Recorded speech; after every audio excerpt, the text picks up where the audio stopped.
Moving on then, Mr. D.K. Jain is the CEO at India Pesticides, now joins us on the show for a conversation. Thank you so much for taking time out.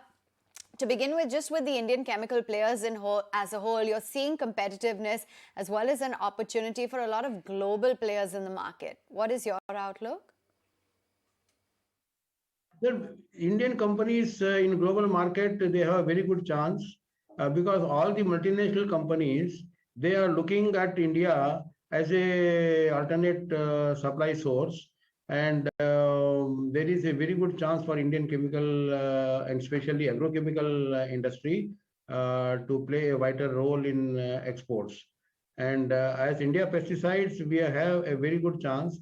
We have inquiries from various multinational companies, and we are in discussions with them, and we are adding product after product for exports especially. So we have a very good scope for expansion in the coming years. What about the China Plus One policy that's being adopted by companies globally? How will the China factor actually benefit your company? With China Plus One policy, they want a reliable partner, and we are proving to be one of them.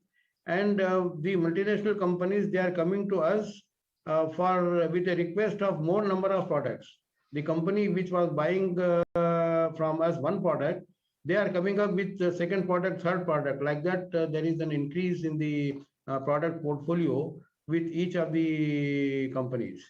And that stands good for us, and we are developing the processes for them in a very economical way, and we are able to meet to their specific requirements.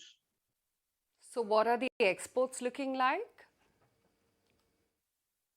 Export ratios, earlier years it was around 65 to 68%, and last year it was slightly less, around 50%, because one of our major customers, he started buying in India and formulating in India and then exporting. Earlier they were buying from us in Europe.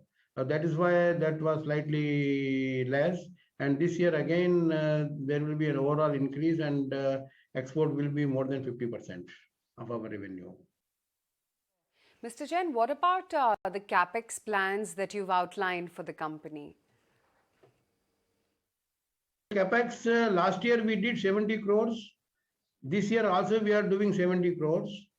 And apart from this, we have already bought another piece of land near Kanpur, a place called Hamirpur, of 25 acres. There we will be incurring Capex from next year onwards of almost 100 to 125 crores per year for the coming 3 to 4 years, so about 500 crores at Hamirpur. Can you give us the business outlook then? What's the plan in place for FY23, their long-term strategy as well?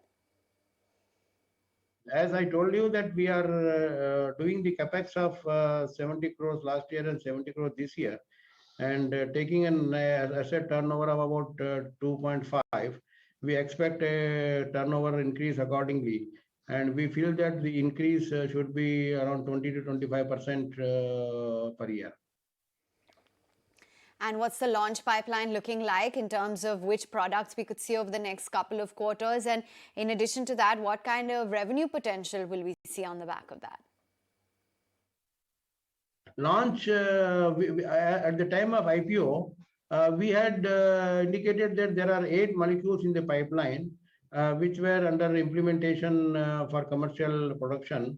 And we have already commercialized 6 products from that. And 2 more products are in advanced stage of, the plant is under advanced stage of construction. One plant we would be commissioning next month. And another plant, which is an important intermediate, which is being largely imported presently, that we would be commissioning in about January onwards. Right. Could you also give me the revenue breakup for the B2B as well as the B2C segments? B2B business is almost 78 to 80%, and B2C is 20 to 22% of our total overall revenue. Right. What about inventory levels? Because we understand they were high. Has supply chain issues been resolved, and are things looking eased out now? there were some problems, especially in the container availability and the container movement, which has now has relatively eased out, and we are getting containers availability in a shorter time now. And because of this, we had slightly increased the level of inventories at our site, and some imported material we specifically bought little more to take care of our production. So we bought little more and kept as a slightly higher inventory. But now the things are easing out, and we are able to manage better. All right, thank you so much for taking time out and walking us through the outlook on the business as well as the company as a whole.